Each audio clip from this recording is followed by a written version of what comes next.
Welcome to the Westeros Media Podcast, Lessons from the Ashes. We are here to tell the Phoenix Rising stories, coming up from the ashes to build businesses, to build personal brands, to parent, coming out, all of it. The stories of those who came from nothing and did great things. We all have a Phoenix Rising story, and I can't wait to hear yours. Join me every week for new podcast episodes. And of course, make sure you follow the show so that you never miss an episode. See you soon.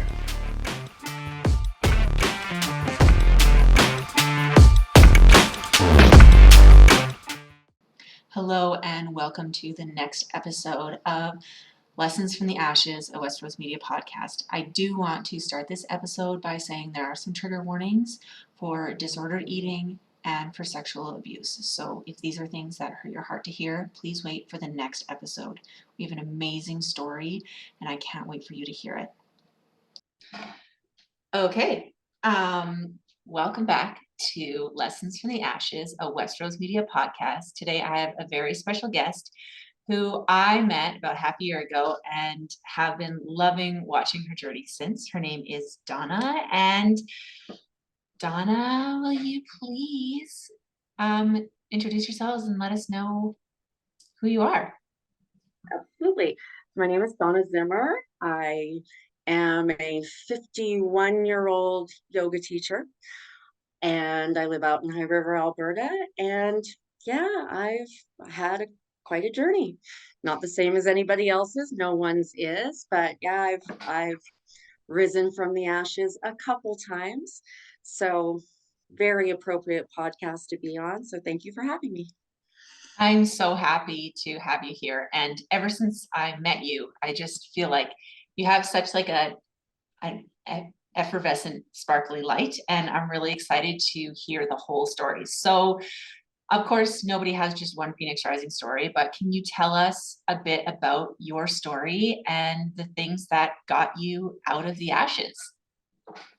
Sure. So, well, it's a long story. We'll start. I was born a cold winter's night in 1970. So born to very interesting parents, very intelligent mom, extremely narcissistic father.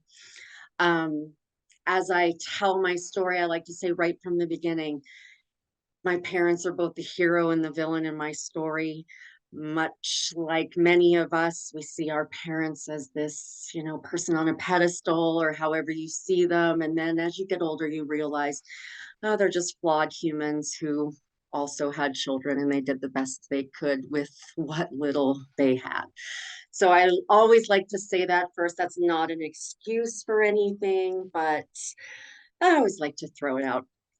My dad has passed away just recently. And so there's, I feel like that respect given to him is important to me. So essentially, I was born in Canada. And at around 5 years old, my little sister was born.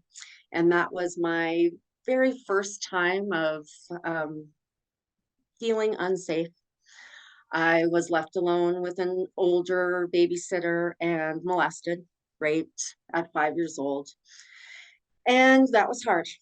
My mom was just upstairs with a new baby, and that was hard. It's hard. It's been with me my whole life. What I've always found the hardest thing from this part of my life was when I told my truth, no one believed it. And even if it was hard for them to believe, they quickly went into well, it probably wasn't that bad, and he had bad things happen to him. That old school thought of protecting the predators in your family. It was very common in the 70s to have someone in your family who, oh, you just don't leave the kids alone with them, and, not seeing it as the disgusting crime that it was. It was almost just sort of brushed away. I find a lot of things from back in the day, just stuck your head in the sand and keep calm, carry on. You don't talk about stuff. So when I did bring it up, it was just poo-pooed. And then in even more of a gross thing, almost being told that You should be lucky that you're cute enough to be wanted by boys. As I got a little older, well, it happened to you because you're so cute and let's just leave it alone. So it was something that I just was told to make go away. So I did. I didn't think about it.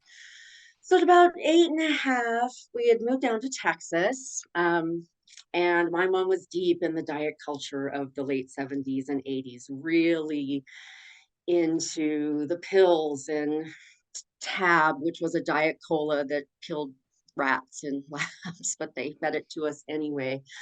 And a lot of ugliness there too. Narcissistic father. So how we looked was very important. His love was conditional, very conditional. He was a very good-looking man, a salesman.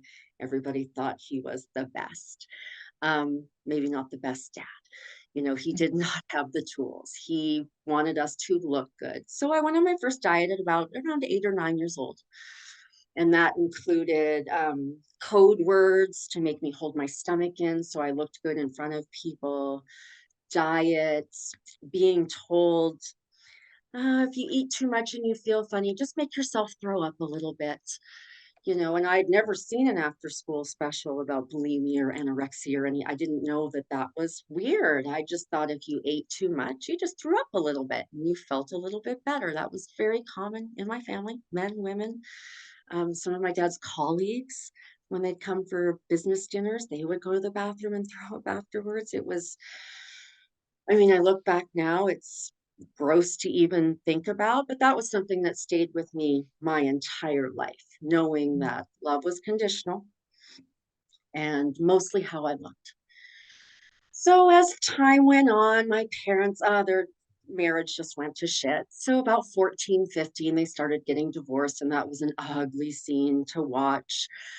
Um, my weight was out of control, so my dad wasn't giving me any kind of love. They were fighting, trying to get divorced. And then the summer before my junior year, they did get divorced. I was only 15 years old. Okay, life. I had my friends. I had this crazy home life, but nobody knew about that. Very compartmentalized. Nobody knows that I'm eating and throwing up. Nobody knows that I have this deep shame over being molested that was told just let it go, like just let it go. Don't talk about it. Stick your head in the sand. So when my parents got divorced that summer, my mom married our next door neighbor of 10 years within a month of that divorce.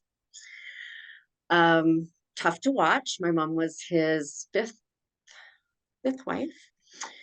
And she essentially came home from a Vegas trip with him, said, I married the next door neighbor. We're selling the home we grew up in. We're moving next door. Love it or leave it. And I said, I'm leaving it. I hated this guy with a passion for all the years we were a neighbor. And now he's my stepdad. That didn't work for me. Um, your girl's a Scorpio, very feisty. My dad's a Gemini. It's like, oh my God, just like three crazy personalities all at once. So I was able to get a hold of my dad pre-cell phones, like getting a hold of somebody who lived, like he was living in Canada. It's getting a hold of somebody who lived in another country, very difficult. I got a hold of him, told him, Mom married the next door neighbor. I want to live with you. And that's what started this next crazy portion of my life. Mostly I'm writing a book, as I've mentioned to you before, and this is what the book is about. So a couple weeks into my junior year of high school, I got called down to the principal's office, being told that your mom wants to take you to see a counselor. And every fiber of my being said, no, this is wrong. Something's going on. This is fucked up. Something is happening. I begged my principal, don't make me go. And she said, oh, you're fine. It's your mom. Nothing's going to happen. We got in that car and drove for what felt like hours and hours, but it was just on the other side of Houston. And that's where they signed me over to the state and committed me to the state mental hospital. In Texas, step parents have that kind of control. I recently finally was able to get answers from my mom. She's finally at 77 in therapy herself and able to actually talk to me about this a little bit. It's still very difficult for both of us, but I'm getting a few answers. Like she thought also that maybe it was counseling. She didn't really realize that was going to change our relationship completely. So they committed me to the state mental hospital, which was kind of a popular thing in the late 80s, but it was more the private hospitals. Where I lived, they were called Charter, was the brand name. And it was almost, oh, if your kid was getting a little out of hand or they were smoking pot or skipping school, you just put them in this place and they smartened you right up. I had another friend go on an outward bound thing in Colorado, which messed her up beyond belief, the things that happened to her there. But so the parents kind of, somebody else do this. I can't handle it. It's too much. Mm. To save money, they committed me to the state place. Didn't cost anything. You signed your child over, and they now were my custodians. So the scene there was a white male doctor took me in. That was after my full strip search and taking everything. It was so funny because I wore such a weird outfit to school that day.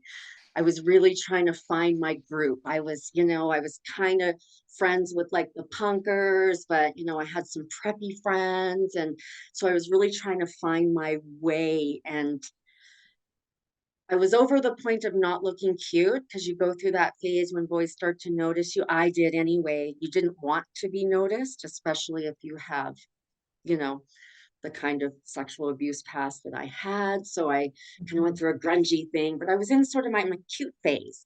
I was wearing little lace keds, little white sneakers, and like a long denim chambray skirt and a white t-shirt tucked in. And I can see myself. I thought, oh, I looked so cute that day, but they took the laces out of my shoes.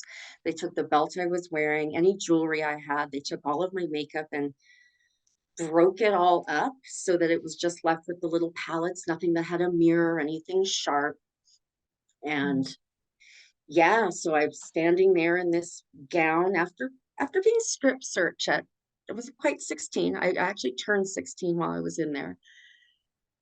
That alone was a trauma I'll never forget. I had Mm. never been at that age, really, I'd hardly kissed a boy. My mom, they committed me saying I was on drugs and wanted to live with my dad and they had to control me. I barely smoked a cigarette at that point. Like didn't do the things they were saying. That's what made it crazy to me. How could you do this? I remember seeing my mom the last time and I just tried to reach out to slap her and they held me back. And it was such a moment, such a traumatic moment, but it was really just the start of it. It was hell for me in there.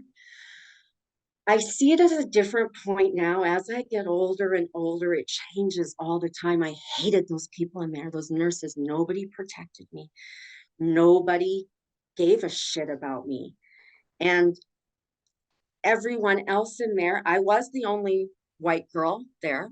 So they saw me as this little stuck up white bitch from the suburbs who's, like, I want to speak to the manager. I shouldn't be here. I know that's how they saw it now because I can see myself saying over and over, I shouldn't be here. This is a mistake. This is a Mhm. mistake. And no one would listen. So, not to get into too much detail, but it was the hardest. It was only about a month, maybe even 6 weeks. My dad did everything he could, move back to Houston, borrowed quite a bit of money from an old friend to get a lawyer and got custody of me. So he always tells me it cost about $50,000. Remember, narcissist dad, money's very important. So he always let me know how much I cost him when he saved me. Ooh. And yeah. And so during that time, I saw people try to kill themselves. Even though they had everything, it seemed like a safe place. This one young boy, I'll never forget, small little Spanish boy, he came in with his wrists all tied up. because he had tried to kill himself. There was a ping pong table. So I was playing ping pong with another kid, and that little guy came up and watched us. We didn't know he was grinding his wrist on the little screw that stuck out at the net the whole time until there was a puddle of blood and he passed out. And that was something I saw. But the things that happened to me were I was raped while I was in there by a 15-year-old Black boy, very, very troubled kid, but he looked like a grown man and had the strength of a grown man. There was some what I call torture. I wasn't doing anything wrong. I was still a good kid, but I was stripped naked and put in the padded room that just had the little window that people could look in on me to learn your lesson. Just quit, accept your fate. You're here. We believe your parents. This is just the way it is. So, quite a struggle. And in the meantime, my friends were calling the house. My friends would call, "Is Dawna there?" They'd just hang up. My sisters, who were young and didn't like, "Where'd she go?" Just crying every day. They've shared with me how horrible it was for them. And I've only recently started to look at how it affected other people because it was such a huge thing. And I just felt like it was all me. And then I realized it really did affect so many people. So my dad got custody. 2 weeks after my 16th birthday, I got out of this hellhole. Yeah, and that was bad. Yeah. But once again, I had this massive trauma, this horrible thing that happened to me, and it was just don't talk about it. So he got me out of there. We lived in a car for a while, 71 Dodge Dart. I'll never forget because his friend just had this old car. So we were able to live in that. My dad was an old hustler, old pool hustler. So he'd leave me alone at night in this car and go hustle pool for money. This is the days when before Costco, but there was Sam's Club in Houston where you could get in. You didn't have to show your card, but the free samples, that's where we ate. We ate on the weekends there for free samples. During the week, we went to a bar that had a free happy hour buffet. Texas, you're allowed to bring your kids into bars, so that's not a thing. Mm-hmm. And I would get water, Dad would get a Diet Coke, and that's where we ate every single day until he met a lady. He met a lot of ladies. And within a few weeks, we were living with her. So now all of a sudden, I'm going to a new school. And so in his mind, just plug on. We never talked about it. He got me out of the state mental hospital where I was raped and tortured, and no one ever talked to me about it after that. Just act like it didn't happen. Just move on. Keep calm and carry on. The old just don't talk about things and they'll go away. Very difficult. So what do you do if you can't talk about trauma? You start filling the hole in your soul any way you can. For a while, it was boys, drugs. I never really was a drinker, but I love drugs. And then we came up here every summer because we have family here. So we came up here and I met a boy. I'm like, that's it. I'm moving to Canada. And the more my dad said I wasn't going to, the more I knew I was going to. My life was doing things out of spite for many, many years. So I moved to Canada, lived with a family friend, met this boy at 19, got pregnant at 20 because this guy, he loved me and he showed some sort of love. Well, and then I got pregnant and another narcissist, big shock there. I mean, he really just loved himself and his time. So we ended up having 2 kids. My kids are a year and 9 months apart, the loves of my life. I think a lot of people, that's where they find their true love and they find unconditional love if they've never had it. And I guess that's what made me believe, because there was many times throughout this where I've got nowhere to go. I've got nowhere to talk to. There's, no internet, no kids help phone. There was nothing like that. It was just deal with it however you can. So the thought of taking my own life came and went throughout the years. I'm really fortunate that I probably was just too selfish to do that, thinking like I don't know how to describe it, but I remember the times where I thought I can just make this pain go away. But then friends come by and smoke a joint, and then all of a sudden you stop forgetting about that, and it wasn't too bad, I guess. As I got a little older with kids and I kind of threw out little bits of my story, that's when I realized, oh, it's unique. Everybody didn't go through this. Most people haven't been shot at 2 or 3 times. Again, my dad, he was a bit of a rascal. He often had more than one woman on the go. And, in Houston, most women have a gun in their purse. So when I say things like, oh, when I dropped to the ground at a baseball game because they put out a cannon and I thought it was a gunshot, people around think it's funny. And it's like, well, how many times have you been shot at or had a gun held to you? With your father, every time I was with my dad that I was ever in that position. And once again, those things happen and no one talked about it. Shit, my dad's girlfriend ran over my dog. He put it in the car, drove away, and we never talked about it. Never even came back and asked, are you okay? Or anything. It was just over. Don't talk about it. So I learned shitty things happen to everybody and you don't fucking talk about it. You just figure it out. You suck it up. Now I've got kids. So now I've got kids. I'm 250 pounds. My kids are 2 and 4, and the husband leaves, which deep down I knew he was going to anyway. Everybody leaves. No, I'm just not safe anywhere. I have to keep myself safe. So that's where I almost say like my persona of being a bitch, getting that hard crust around me for protection. So at some point, I decided that everywhere is pain. I'm not safe. I have to build this protection. And for me, it was being a bitch, So that started before I started to gain. My kids were really close together. I gained 50 pounds and 50 pounds. So before I knew it, I was over 200-pound single mom with these two little kids, and didn't really know what to do, didn't really know where to go. I'm this, in my mind at this point, I'm a damaged kid, and now I've got 2 kids. Really didn't know where to go from this. So quick rewind, and this is where it goes to my parents' hero villain. I did not talk to my mom after this extreme thing happened, by being committed. And when I did talk to her, it was ugly. And it was, just give me money. Just give me money. Don't call me on my birthday. I don't really want anything from you. The only thing that matters is money. I really don't give a shit about you.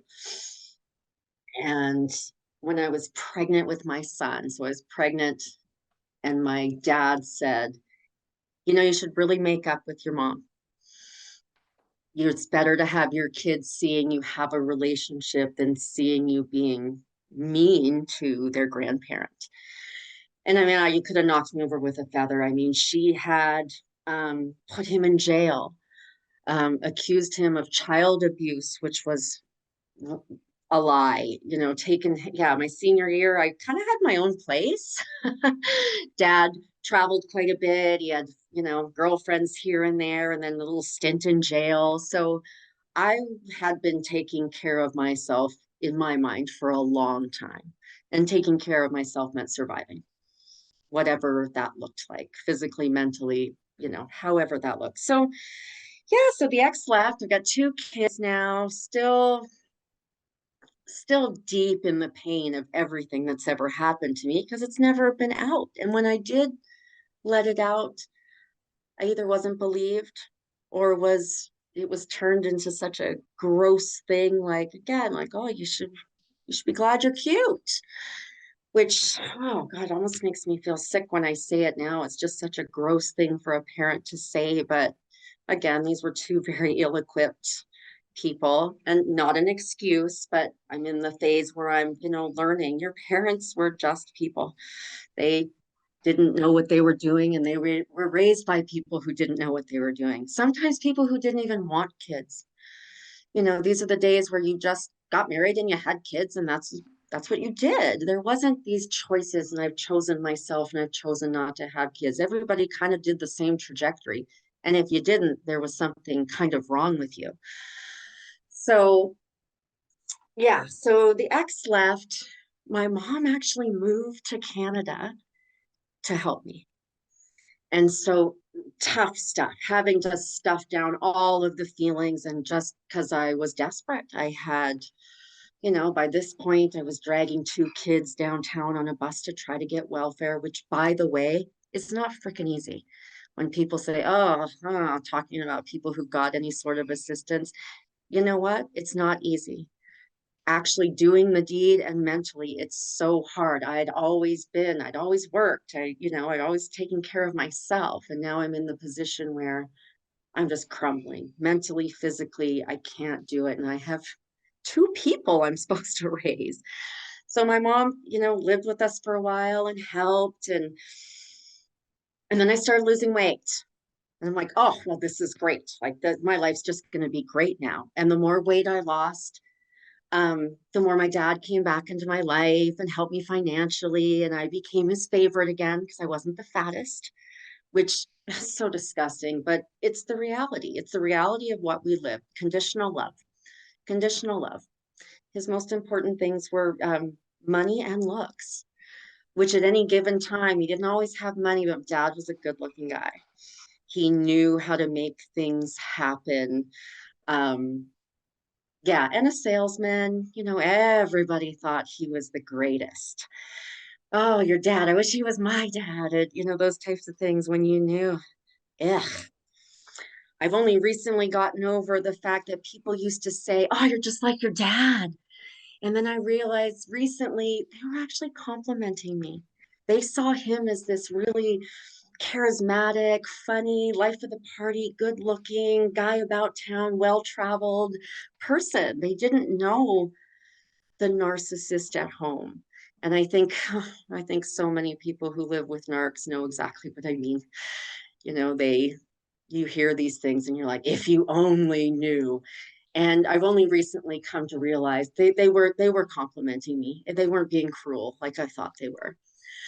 So yeah, so really, I mean, I just flopped around for years, flopped around in a lot of really weird paradigms about health and wellness. And growing up in Texas, people who do yoga or meditate, they are just hippies and just smoking dope and saying om all day. They don't work, useless. I mean, there's a lot of, pretty intense ideas I grew up with from teachers and just folks around you. And, no internet to sort of explore anything in. You just believed what everybody told you then because you had no way to check on anything. You might have had Yeah. old sudden encyclopedias, but shoot, as soon as, Russia started changing, even geography was wrong. Like we had no way to like learn anything that wasn't fed to us, I guess. So I just saw no other hope but to get even crustier and even bitchier because now I'm thinking I'm protecting my children. So the hyper protective, never, I always swore nobody would sit them until they could talk in full sentences. I had all these little ideas around how I would raise my children, very strict because they weren't going to go outside and play, they weren't going to get hurt. So I was probably over strict. I was pretty hard mom, but to me, it was keeping them safe. Yeah. And then, I mean, I got better jobs over the years. And I was so fortunate 20 years ago to get out of the bar scene because that's all I'd ever done. I had to quit school. I'd gone into higher education, but I got pregnant. Ex-husband got to go on, but I got pregnant. So I had to grow up and have kids. And that's what I did and did the best I could. But I met a wonderful man 20 years ago. And boy, I did everything to run him off. I did not believe he was the good man that he is. So over the years, it was, he's gonna leave me. I'm a bitch. He's not gonna, and he definitely won't accept me if he ever knew the things that happened to me. That's what came out of the silence, I think. The don't talk about it was the shame of I was hurt and then worrying what people were going to think about me because I was hurt. It was so deep in me that I would be rejected if people knew that I had gone through this. So only just a few people over the years, like I kind of maybe throw out a little bit, but very few people over the years knew the full story, just for fear of rejection. What would Yeah. they say? What would they say if they knew what this happened to me?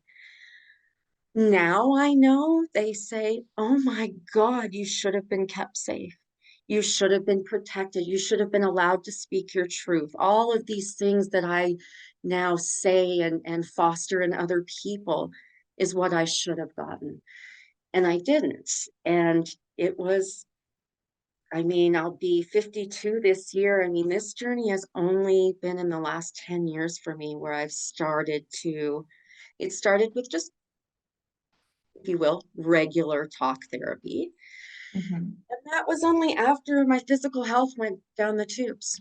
I mean, I was diagnosed with fibromyalgia, psoriatic arthritis, complex PTSD. Once I started, you hear PTSD thrown around, or I did anyway, like on Oprah, and I thought it was just for people who went to war. And then I realized, oh, this is everything I have done was a directly from these things that happened to me, these things that I've been pushing down and been told to not think about anymore. And anybody who's been through anything knows that's the opposite of what happens. You think about Mhm. it in every situation. I thought about it with every boyfriend, and it made relationships with women almost impossible. I mean, I both my parents cheated. So all I knew was that women were out to get me. They were out to get my job, my children, my boyfriend, whatever it was. Other women were not safe. Mhm. So never really any really great friends. I had, there was no anchor over the years, nobody to go to. Couldn't bring it up to my sisters. It was just too painful for them to hear about what happened. And I've heard that a lot over the years, that it's just so hard to hear. Yeah.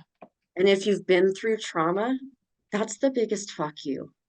You can't even listen to what I had to live through. That's a hard pill to swallow when people say they can't even, oh, well, let's not talk about that. I can't hear it. I have Mhm. to live it. So that, all of these things that just built up the shield more and more. So over years, there's always some drugs, definitely always smoke pot, at least to feel a little bit, some sort of a little bit of relief. I never was a big drinker, and I think my parents didn't drink, so I didn't really drink, but there was always some sort of addiction for me.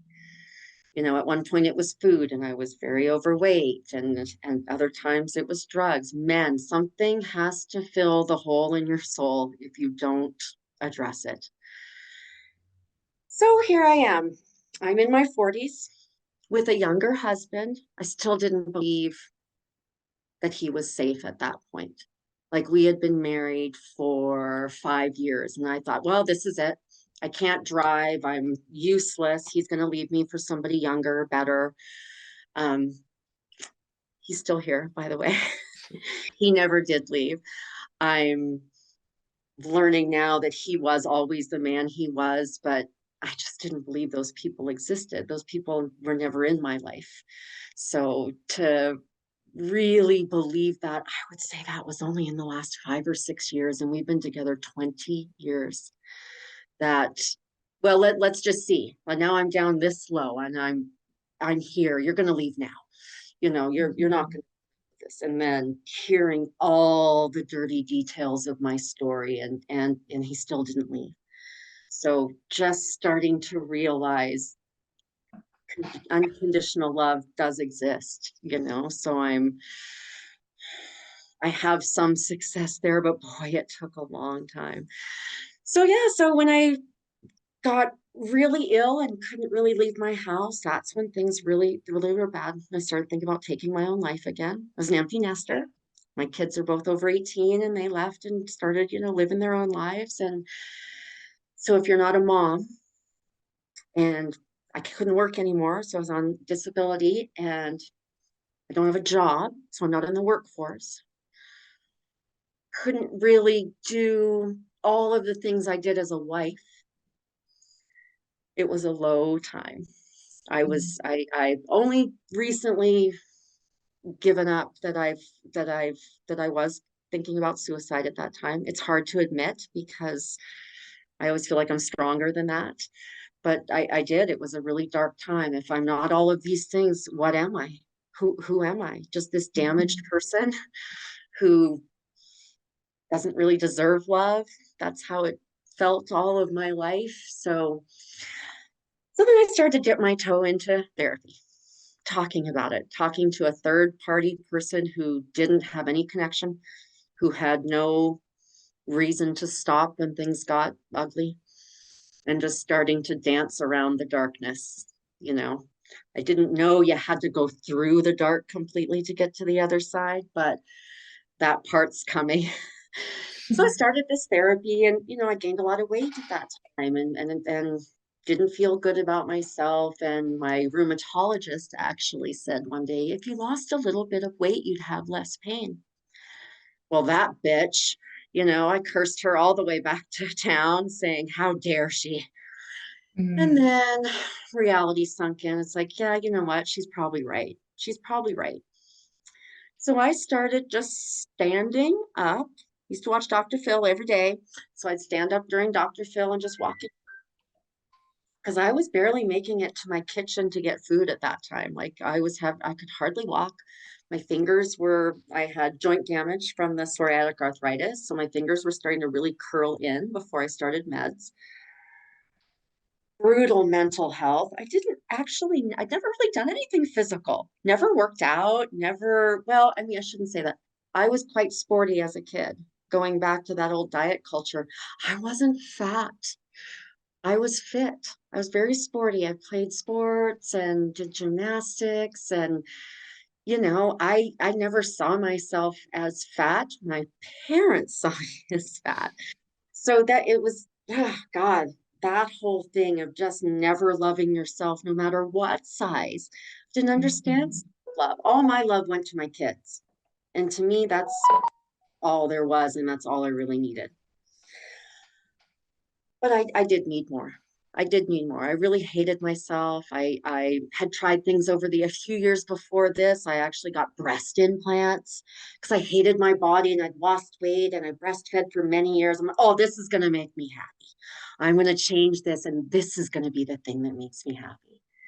And then it didn't. And then you find another thing. No, it's going to be this. I'm going to get this house or I'm going to do this thing. And you're always chasing that thing to make you happy. No, never knowing that it's so much deeper than that.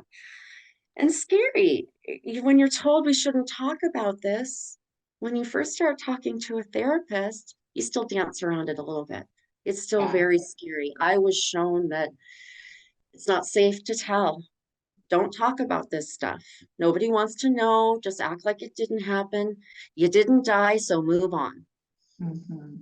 Where the reality is, I died 1,000 deaths inside and had never moved on. So I started therapy, started some really good therapy. Took a while to find a good therapist. I always tell people don't just go to the first person you see, it has to be right for you. You're paying good money for this. So if it's not right, find somebody who's right. Shop for them. Don't just take the first one who's in your town or whatever. It's very, very personal, the person who helps you through this darkness. Yeah, so then I started with a different therapist who did EMDR, and that was a huge, huge leap in my healing.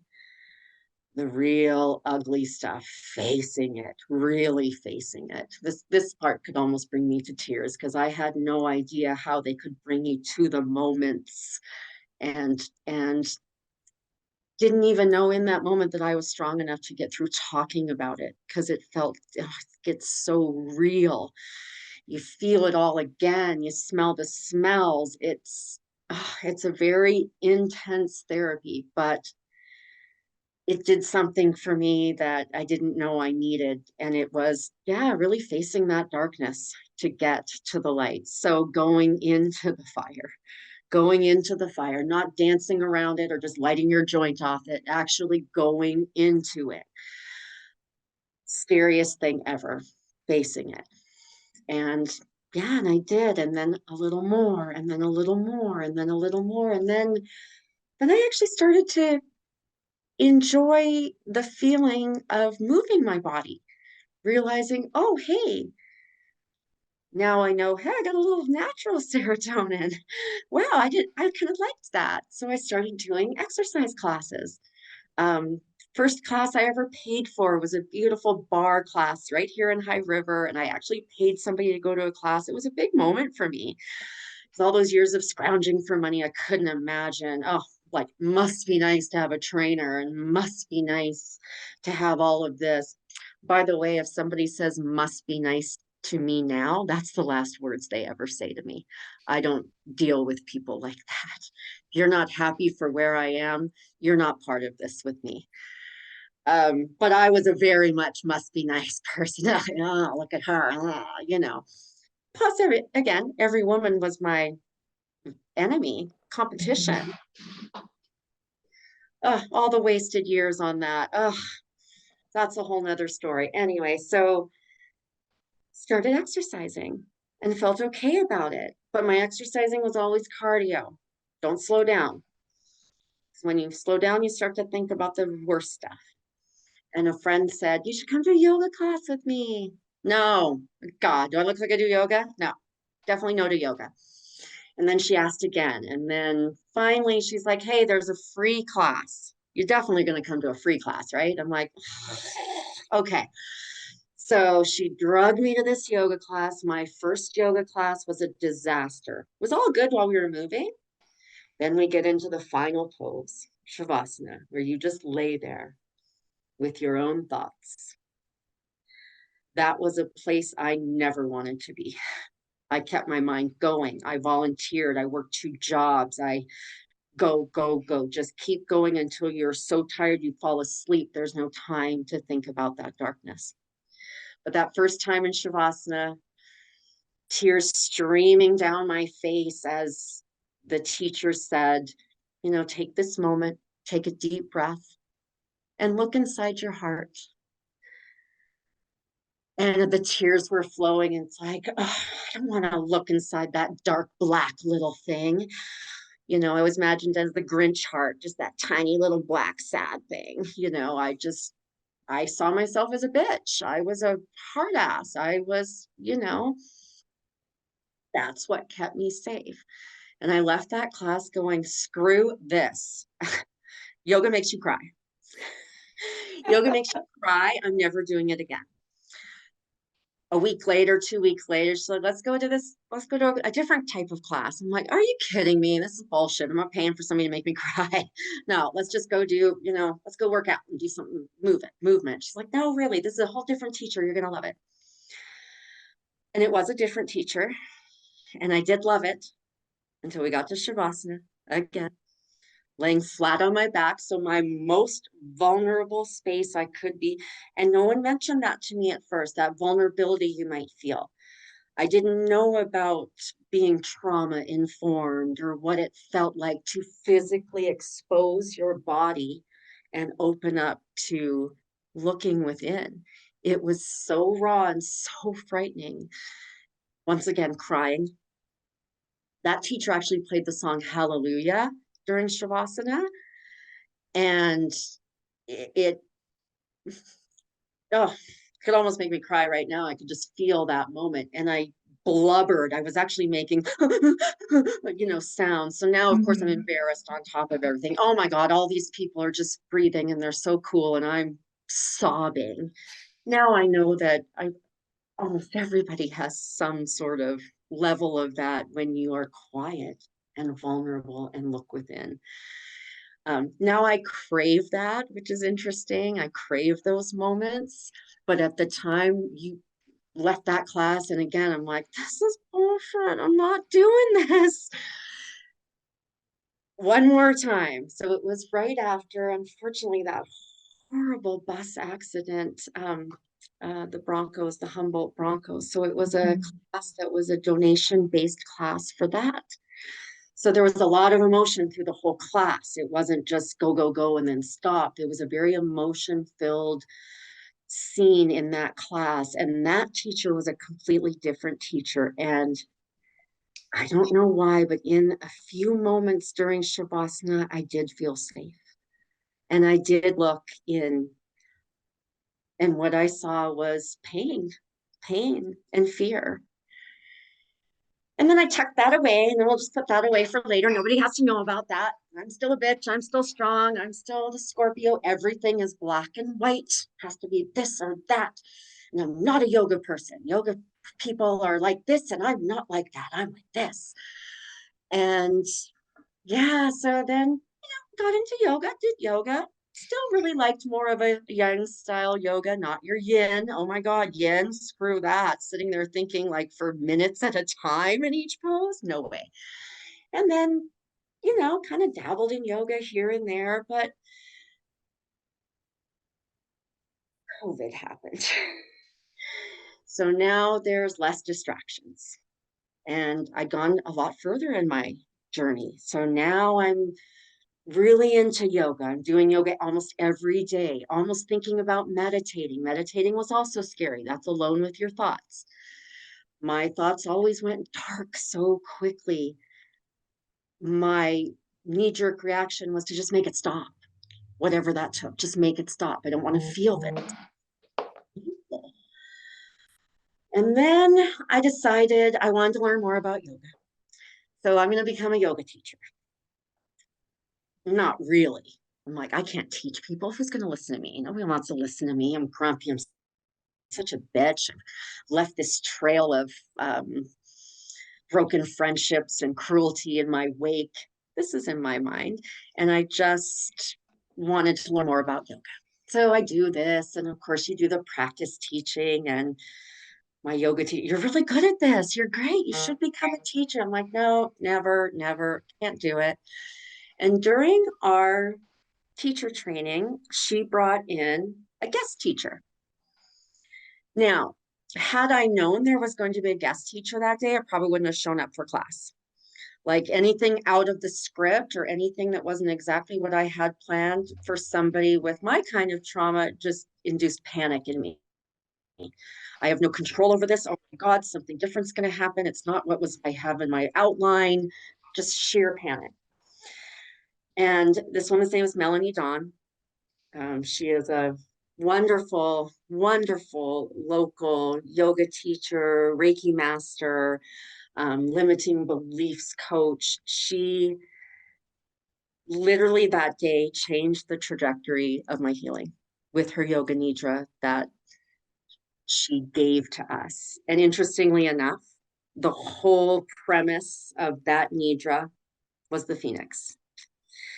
The idea of, so she led us through the beginning things, and it's all very yoga nidra is done on your back and with props, and you're supported, but it's a vulnerable space, and it's all about looking within. Oh my God, panic button, panic button. What am I gonna do? I can't do this. I'm like, no, this is part of this. And for me, I'm paying for this, so I'm going to get the most out of it. Okay, do what this woman is saying. You don't trust her, you don't know her, but I did trust my yoga teacher, so it's okay. She's brought her in. So she starts going through it. My dad had only recently passed away, so I have a lot of raw feelings when you set a boundary with your narcissist and you stop talking to them to protect yourself, and then they die.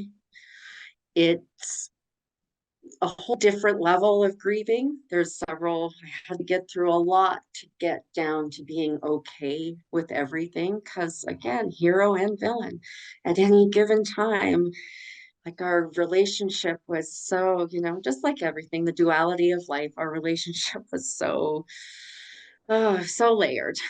So Melanie got to a point and she's guiding us. And then there was a point where she said, "You are walking right up to the fire." And she led us. You are face to face. You are in it. Now you're walking through it and you are safe. And that's when I learned about the ideas behind Yoga Nidra and your son Kalpa, and that what I was missing from age 5 was that feeling of safety. I never felt safe ever in my whole life. I was always the person who had my own car. No matter how many miles away something was, I had to be able to go. I had to be able to protect myself and control the situation. Very, very control. Everything had to be controlled. Even, yeah, control is the name of the game, I think, when you're unsafe your whole life. And that's where the idea of changing that paradigm and looking at that limiting belief. And really, that's changed everything. So for me, when I think about, even when you mentioned the name of your podcast, oh, just that moment of me laying just right over there in this room, opening up to the idea of going through the darkness, going through the fire, and the possibilities of what could happen if I came out the other side. Knowing I would, because I'm safe. I'm just laying here on the ground. I've been living with what was inside this whole time, and it hadn't killed me yet.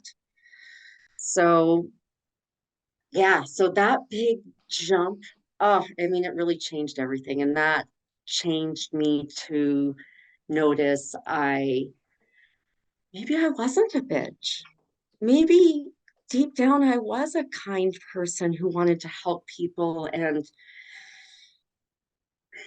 yeah, so that's scary. That's scary when you base your whole life around something and you think it's your personality. And then you start to break it down. So again, who am I then?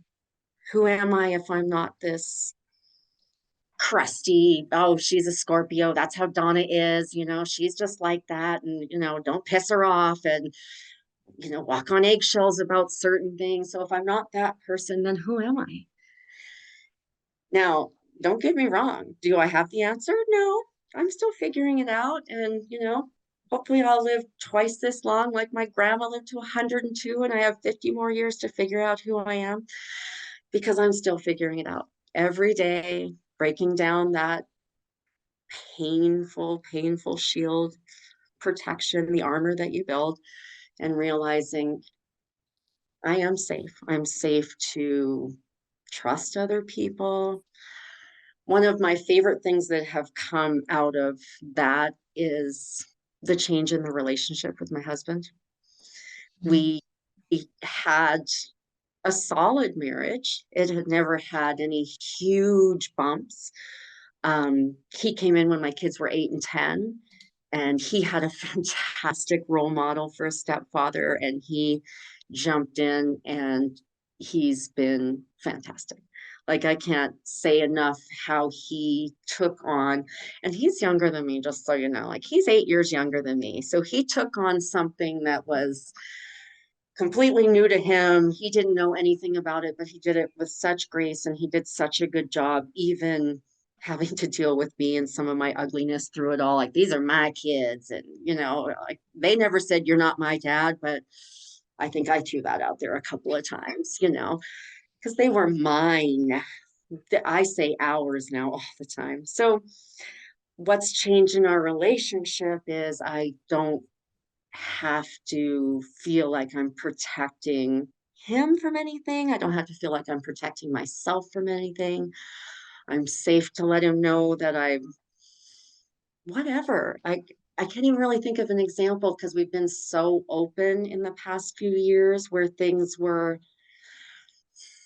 again, I just wasn't sure if I was 100% honest. Would somebody reject me? Like, that fear of not being even safe in my relationship that was already, 15 years old. It's ingrained in you that you're just not safe no matter what you do.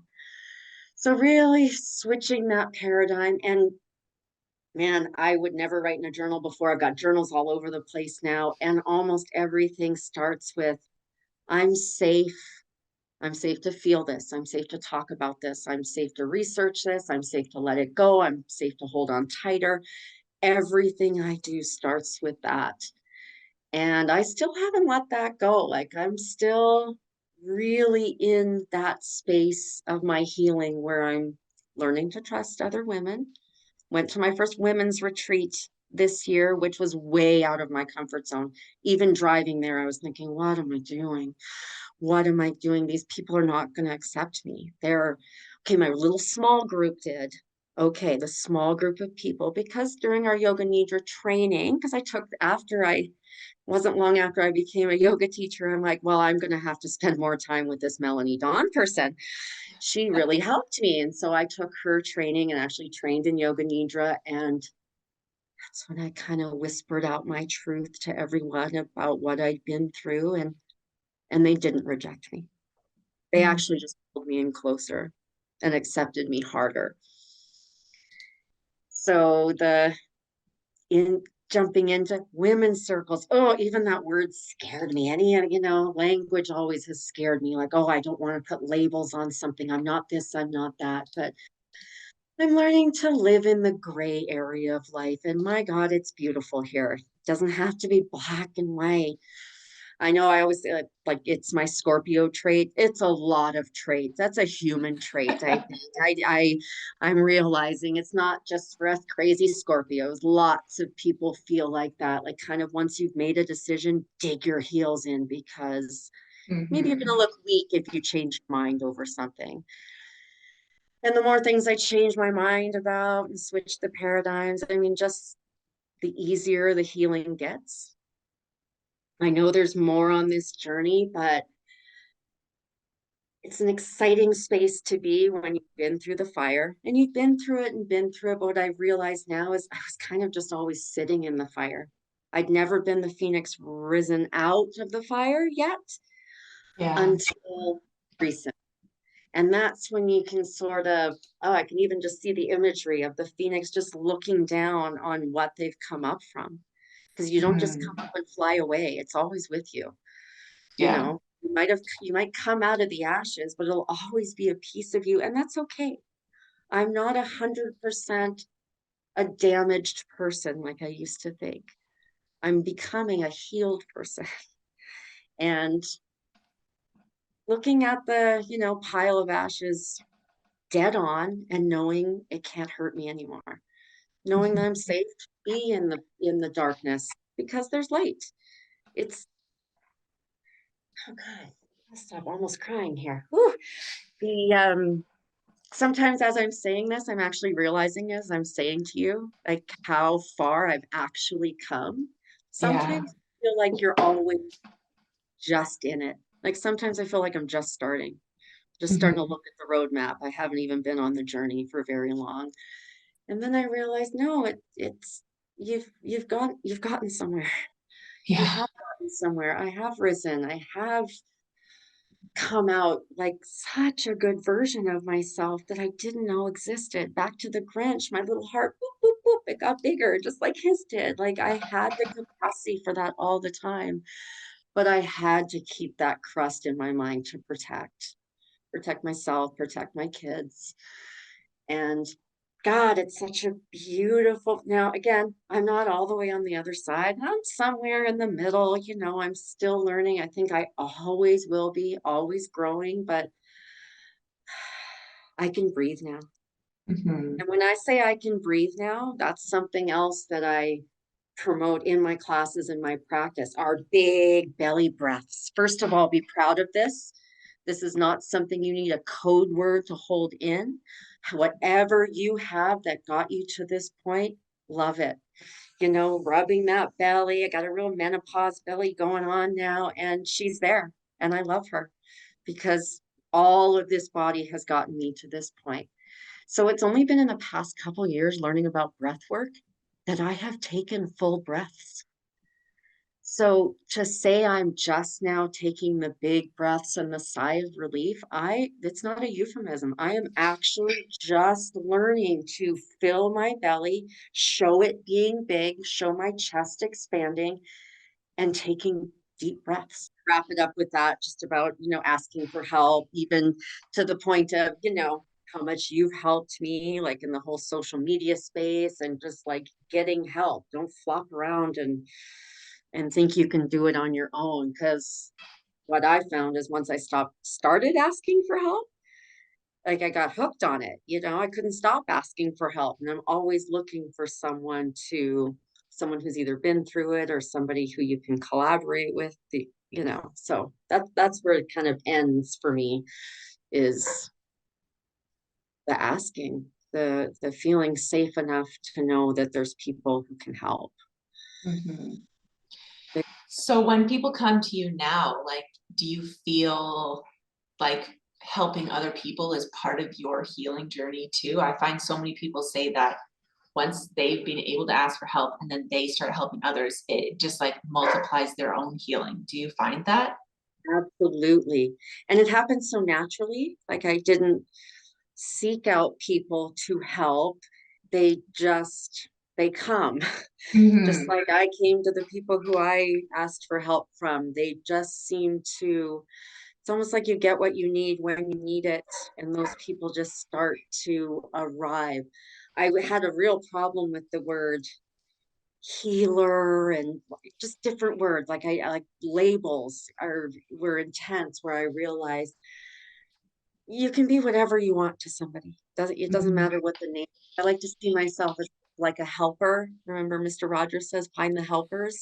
That's how I feel. Like if a kid ever came to my door, I would help them without question. If somebody came to me with their raw darkness, because that's, Mm-hmm.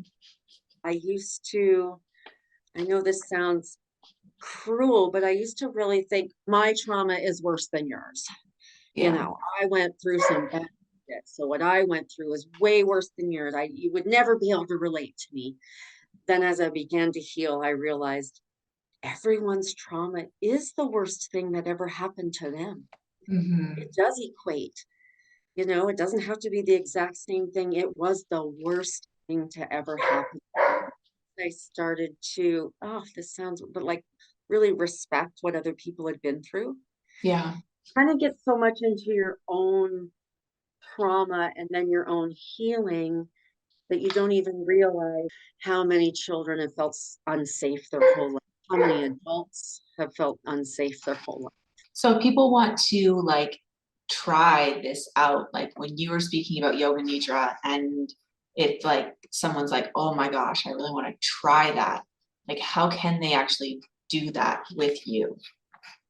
To do that with me, I'm starting my Nidra sessions up again at the end of August. We have a rare blue moon at the end of August. I do like to do them on the full moon. It's a perfect time to rest, release, and reset. Mhm. That's kind of my mindset with these Nidras. So it's a very safe space. It's an intimate group. So you're always free to share, but just safe to feel the feelings that you need to feel going through this. So I always say in my classes, all human noises welcome here.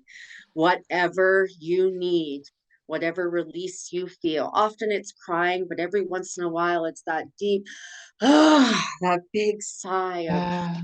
oh my gosh, I felt that. It was hard, but I survived it. And there is light at the end of the tunnel.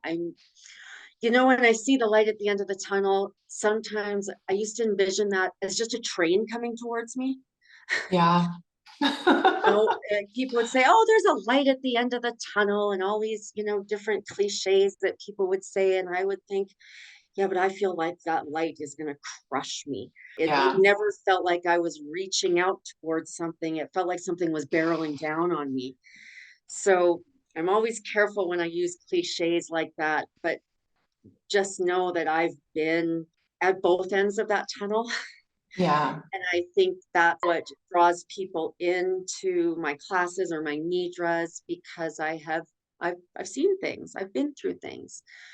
My classes are not They're not Instagram classes. I'm not in it for the photo and just for the photo op. I'm in it the long haul with my students, whether that be private sessions where we do yoga nidra or yoga in private, because that's a very viable option. Not everybody, I mean, the fear of walking into a room of 10 other people who Yeah. also are looking to heal can keep some people away from ever stepping foot in that room. It's hard to Mhm. show up anywhere alone, and if you're already feeling alone in your journey and your trauma, then showing up and maybe even exposing it, whether it's just one tear or sharing what you've been through, that can be debilitating. Yeah. So knowing that somebody is there who's, I'm trying to, I've walked the walk, I'm talking the talk, I've been there, didn't just read a book and Yeah. and try to show up for other people, but I'm at the point now where I've learned to hold space for myself and then in turn be able to hold space for a larger group of people and let them know they are safe. They are safe to feel those things, to go through them or not. Sometimes in yoga nidra, you just fall asleep. It's so relaxing Yeah. and you get into that state. And, sometimes those human noises aren't tears. Sometimes they're snoring. And that's okay. You Yeah. get what you need out of it, and maybe that's what you needed was that deep rest. But somewhere on that subconscious level, you're hearing the reiteration of the Sankalpa. Mine is always, they always start with an I am. It's a positive I am statement. So just Mhm. I am worthy, I am loved, I am safe. Like really reframing your ideas about everything you went through in your life. Because often Yeah. those limiting beliefs started so young. You've had it for so long, you don't even realize how much it's holding you back. I know I didn't. I didn't really know till it really came to me that so many decisions, right, wrong, bad, good, however you want to call it, they were all based on that fear of I'm not safe to do X, Yeah. I not think safe so to many say. people have that, and it's hard to pinpoint it and it's hard to talk about. Mhm. And I'm really, really glad and proud of you that you do this work and that you took what happened to you and you're making gold out of it now. You're helping others. I think that's really amazing and admirable. And I am so, so glad that I got to meet you and that you shared your story. I really, really appreciate it. And I know that the listeners are going to also love it too. So they're going to want to follow you after this. Where can they find you? So Instagram handle is Dawna Lee Yoga, DAWNALEEYOGA. On Facebook, Donna Zimmer, last name Zimmer. I went to an American school, it's hard to get the take the girl out of Texas, but it's hard to take the Texas out of the girl. Yeah, and contact me and if I'm not right for you, I know lots of people in this area, in this healing space. One person is not always right. So I know lots of people and I'm happy to send somebody in the right direction. Just to start that journey of asking for help. Oh, Mhm. something that you get from trauma is that feeling of always having to do it yourself. Yeah, and we I don't have I to. Yeah, and you don't have to. There's so many people to ask for help. Once you start asking for help, you won't want to stop. It feels so good collaborating or commiserating, whatever you need in that space. And again, I'm so proud of you starting, well, a whole new life, new podcast, new everything. These are big steps and they're hard steps. It's sharing your raw truth with people if ever in the past you were told not to. mhm. And getting over that and starting to share it, it's really such a gift knowing that you or me are helping other people, even one person to start looking within. It's hard, but it's really worth it. Absolutely. Well, thank you so, so much. I am so grateful that you decided to share your story and be here with us, and I really appreciate it. And for everybody listening, I'm going to put all of these links in the show notes so that you can access them. And my kids just arrived home, so our quiet is officially over. And my Thank dogs you have been so quiet much. this whole time, so I'm That's pretty proud of them, amazing. but it's Mine not was gonna last barking in much the longer. background. So yes, thank you so much. Hey, I'm Stephanie Rose, and I am the host of the West Rose Media podcast, Lessons from the Ashes. Make sure you follow me on Instagram and on Threads and on TikTok and all the places. My handle is at West Rose Media. Check out my website too. There are so many resources for people just like you, people who are climbing out of the ashes, ready to make a new life. I got you, babe. Make sure you follow along. Make sure you subscribe to the podcast. That way you never miss an episode and I can keep doing the magic. I can't wait to keep going. Let's get into it.